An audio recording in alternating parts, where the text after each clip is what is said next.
What is up, everybody? Welcome back to the channel. In today's video, we're going to be talking about the best week one games. We're going to be talking about the OU game, and we're going to be talking about the matchup everyone's looking forward to in week two, the Oklahoma Sooners versus the Michigan Wolverines. First off today, we're going to be talking about the Ohio State-Texas game. I really don't know what to take away from it. There's a lot of things to look at, but a lot of things that we don't know yet because it was just week one. Arch was not what everyone thought he was going to be. He wasn't as advertised. Was that because he was going up against one of the best defenses in the country? We don't know that yet because we haven't seen Ohio State play anyone else. Was he not ready yet? We don't know that because it was his first game. We're going to have to see how he bounces back in these next few non-conference games. And then they got Florida. That's going to be Arch Manning's true testament to how good he will be this year. On that, Ohio State's defense looked fantastic. They had that huge goal line stand that ultimately won the game because they won 14-7. That was the difference in this football game, was that goal line stand. Sark is going to have to figure out how to get this Texas team to score on the goal line because it's not the first time he's got goal line stand. It's happened way too many times for an offensive guru like Sark. I think that it was a great game. It wasn't what everyone thought it was going to be score-wise. I think we thought a lot more upbeat, up-tempo, higher-scoring game, and it was a defensive slugfest. And at the end of the day, Ohio State won the game. They won the trenches, and they had a quarterback who was more prepared than Arch Manning was. The home field advantage certainly helped, but Ohio State still outplayed Texas and won this football game. After that, we had Clemson versus LSU. I didn't get to watch the first half of this as I was at the Sooners game, but I got to watch the second half. And in the second half, Garrett Nussmeier looked like a better quarterback than Cade Klubnik. I did not expect that coming into this game. I thought Cade Klubnik would have been able to use his legs and been able to use his offensive weapons better than Garrett Nussmeier was, and he just simply wasn't. Garrett Nussmeier outplayed him. He outthrowed him. He just outperformed him, and it wasn't what I thought was going to happen. But I would say that there was a lot more defense than I thought there was going to be in this football game. I really expected it to be higher scoring, but it fit the bill more like the Ohio State-Texas game, where it was lower scoring, more defensive, more in the trenches battle. And LSU won that battle. LSU finally has a defense behind them. It seems like this year Brian Kelly finally has that defense that he's been striving for and looking for to be able to lead this team back to the college football playoffs. The other thing I would say for Clemson is with how easy their schedule is in the upcoming weeks, are they going to be able to rebound with how their resume looks to the college football committee after losing this game? They're going to have to go beat South Carolina at the end of the season. They're going to have to beat Georgia Tech this year. If they want to be able to get a high seed in the playoffs, they have to do those things. They can definitely still be a top 4 seed with losing this game because it's early season. They have time to rebound. Next up on Sunday night, we had Notre Dame versus Miami, Catholics versus convicts.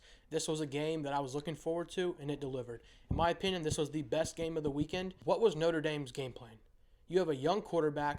You have the best running back in the country and the best running back room in the country. You have dudes who ran for over 2,000 combined yards last season and over 25 touchdowns, and you gave them 16 combined carries. Why do you have your young redshirt freshman quarterback who's never started a game dropping back and throwing the ball 40 times? You weren't down by 30. You were down by 14 at worst case scenario, and you had time left in this football game to run the ball. I never understood it. The broadcast mentioned how maybe he was injured, maybe he was just trying to be a decoy. Well, they started handing the ball off in the fourth quarter, which if you're not going to do it in the third quarter, the game plan was just weird. I just didn't agree with it. It wasn't an offensive game plan that I loved. Granted, they had a chance to win the football game, so props to them for that. Props to them for C.J. Carr. He looked fantastic in his first start. Against a good Miami defense, much better than last year. Miami's defense, we'll get to that in a minute. But I thought C.J. Carr looked good, and they have an easier schedule. They'll bounce back. I think this team is definitely still a playoff caliber team if C.J. Carr can play like that. On the Miami front, this team is so much more balanced than last year. Last year it was Cam Ward, and we're going to live and die with how Cam Ward plays. Their defense, it was pixie dust. It was gone. It wasn't a thing. It looks much better this year, and I think they're going to be able to back that up with how Carson Beck played.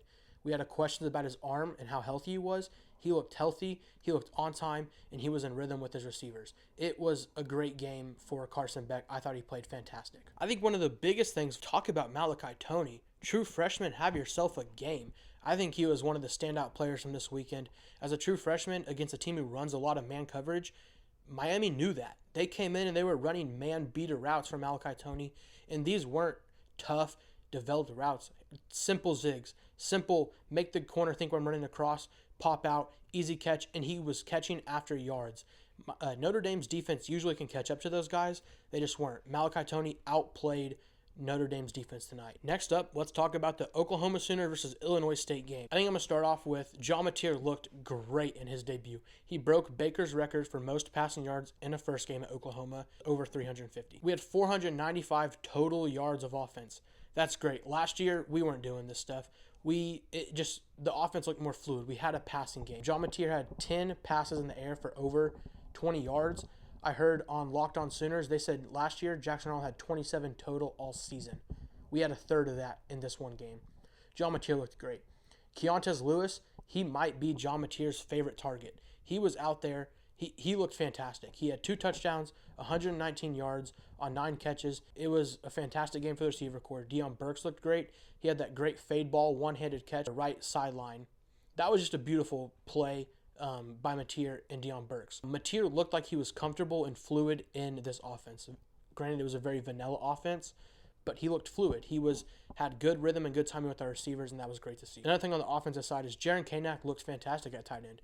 Aside from his one fumble, which Ben Arbuckle said he went and talked to him, things are going to happen at your first game on offense, he bounced back. I think that Ben Arbuckle was a big part in helping him have the confidence to bounce back. He finished the game with 80-plus yards receiving as a first game at tight end. I think that our offensive line is going to have to be better. I know we had starters missing, but you are SEC offensive linemen. You should be able to get push against a FCS Illinois State team. I don't care if they're ranked in the FCS. You have to be able to get push against this team. It just wasn't acceptable. I do think that we had 3 offensive linemen not playing, so I think next week when those guys do start, the offensive line will be better. Your offensive line is going to have to be better against a Michigan defensive line that is very experienced and good at football. Oklahoma's defense, I think, played very well. They could have been better against the run, but we made them run. Our defensive and safeties, our D-backs, they were stopping the pass. They had 34 total passing yards, so they were forced to run the football. And granted, they had 100-plus rushing yards. They outrushed OU, which I'm a little worried about. But our defense played fine, I think. We gave up a few chunk runs, but other than that, we held them. We held them on plenty of third downs. Our third down defensive conversion rate was fantastic. I'm not worried about the defense. That's the one thing on this team that I'm not worried about. I trust Brent Venables' defense with everything on the Sooners team. It is officially game week versus Michigan. 2 blue bloods of the sport. 2 of the best teams to ever play this sport. 2 of the best programs in football. 2 of the best programs in college. This game is everything you can want as a football fan. There's going to be game day in Norman, Oklahoma, on the South Oval. Sooner fans are going to be ready to rock. The Palace is going to be pumping. It's going to be a fantastic game atmosphere. The Sooners need this win. At home, Brent Venables, you need this win to be able to establish what this team is going to be this year. If you lose, you're going to have Sooner fans freaking out that it's going to be like last year. Even if we lose, I don't believe that.